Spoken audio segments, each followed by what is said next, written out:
To change the front cover lens on your Classic VSI, Digital Performance, and Digital Elite black helmets, start by removing the lens holder by pressing the quick release buttons and pulling the holder away from the helmet.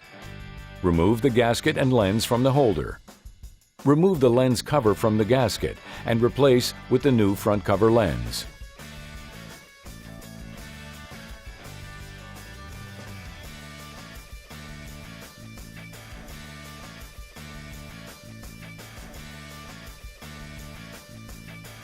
Reinstall gasket into the holder and reassemble into your helmet.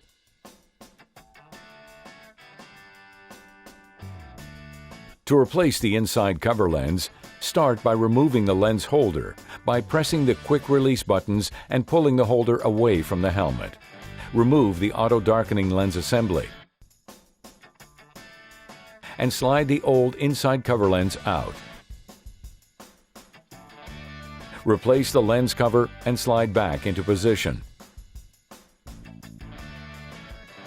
Reinstall the auto darkening lens assembly and holder.